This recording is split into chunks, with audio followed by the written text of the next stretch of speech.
नमस्कार साथियों, बदाला प्लेटफॉर्म में आपका स्वागत है। आप सभी को बाबा खाटू श्याम जी के जन्मोत्सव की हार्दिक शुभकामनाएं। बाबा खाटू श्याम जी हम सब के जीवन में सुख और स्मृति प्रदान करें। और आज देवउठनी एकादशी भी हैं, तो आप सभी को देवउठनी एकादशी की भी हार्दिक शुभकामनाएं।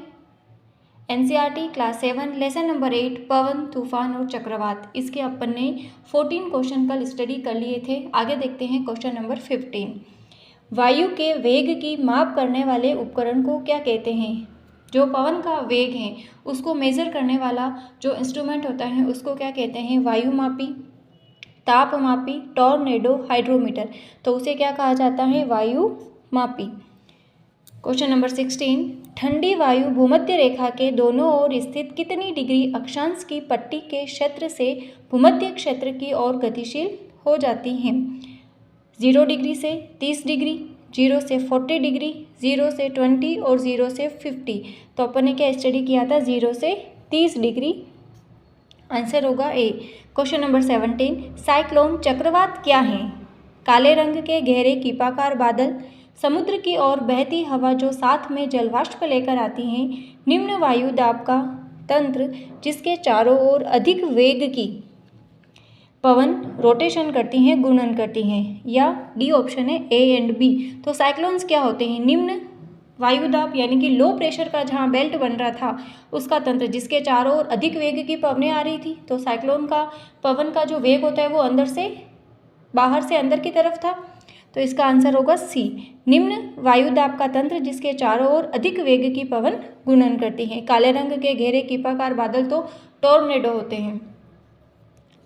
ये वर्षा लाती है, समुद्र की ओर बहती हवा जो साथ में वाटर वेपर लेकर के आती है। Question number 18।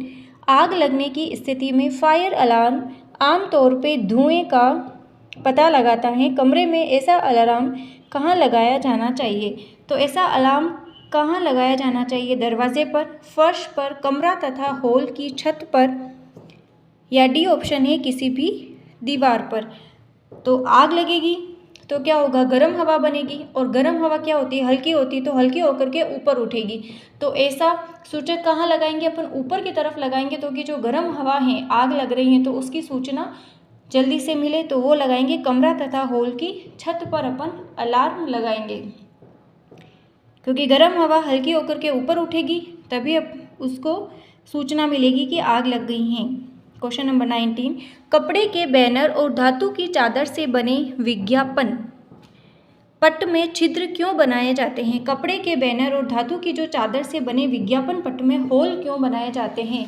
जैसे अभी चुनाव का मौसम है, इलेक्शंस, तो जगह जगह बैनर लगाए जा रहे हैं, तो अपन ध्यान रख सकते हैं कि उनमें जगह जगह छेद करके फिर लगाए जाते हैं। ऐसा क्यों होता है?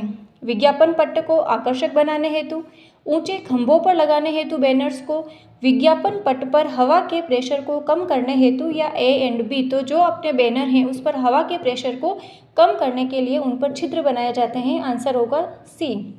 अगर ऐसा नहीं करेंगे तो वो हवा के प्रेशर से क्या होगा? हवा के दबाव से वो क्षतिग्रस्त हो जाते हैं, टूट जाते हैं, फट जाते हैं। Question number 20। वायु की गति होती है। वायु कम दाब से अधिक दाब की ओर। वायु की गति पर दाब क्षेत्र का कोई प्रभाव नहीं पड़ता है। वायु गति नहीं करती है। वायु अधिक दाब क्षेत्र से कम दाब क्षेत्र की ओर गति करती है। तो वायु जो होती है वो अधिक दाब क्षेत्र से कम दाब क्षेत्र की ओर गति करेगी। आंसर होगा डी। Question number 21। टॉर्नेडो होते हैं तेज समुद्री लहरें, धूल भरी आंधी, गहरे रंग के कीपाकार बादल, तेज बारिश। तो टॉर्नेडो क्या होते हैं? गहरे रंग के कीपाकार बादल।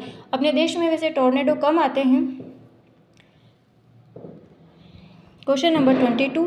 NSSL का पूरा नाम है? National severe storm and light, national severe storm laboratory, national survey of storm and light, सभी। तो NSSL का पूरा नाम है नेशनल सीवियर स्टॉर्म लेबोरेटरी।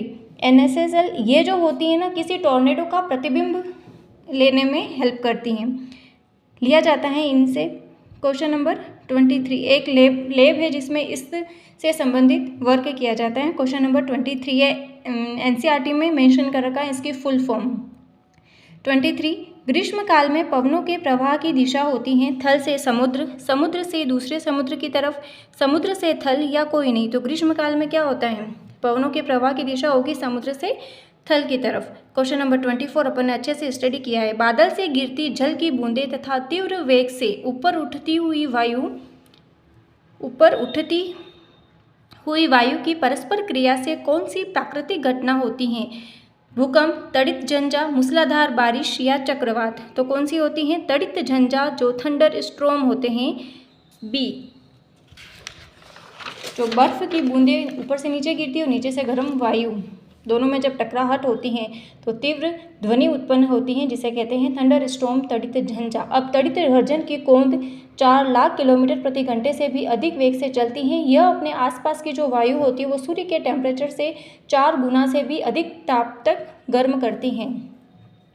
ये वैल्यू ध्यान में रखनी है। क्वेश्चन नंबर 25, दो समान आकार के गुब्बारे को पानी से भरकर एक छड़ पर 8 से 10 सेंटीमीटर की दूरी पर लटका करके गुब्बारे के बीच रिक्त स्थान में फूंक मारने पर क्या होता है?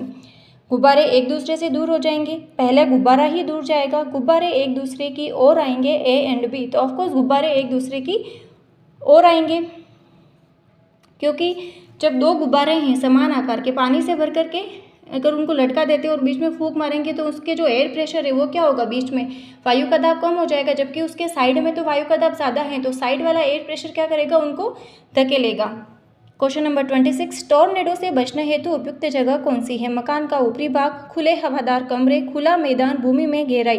तो टॉर्नेडो से बचने के लिए उपयुक्त जगह है भूमि में गहराई। टॉर्नेडो से बचाव के लिए एक तो भूमि में गहराई, या किसी भी भवन का जो अंदर वाला भाग होता है उसमें ऐसे कक्ष होते हैं जिसमें खिड़कियां नहीं होती हैं, अगर वो उपलब्ध नहीं है तो इस टॉर्नेडो से बचाव के लिए एक तो खिड़कियों को बंद करके किसी भी टेबल के नीचे आश्रय लेना अधिक सही रहता है, और क्योंकि इसमें कचरा आसानी से नहीं जाता है। और बाकी अपने घुटनों के बल नीचे झुक करके अपनी बाहों को अपने सिर और गर्दन के चारों ओर लपेट लेना चाहिए, इससे टॉर्नेडो से बचा जा सकता है। क्वेश्चन नंबर 27, चक्रवात में कौन सा क्षेत्र बादल से युक्त क्षेत्र होता है? चक्रवात का शीर्ष भाग, चक्रवात का केंद्र, चक्रवात का अंतिम क्षेत्र कोई नहीं, तो चक्रवात का केंद्र, जिसे शांत क्षेत्र कहते हैं, आई।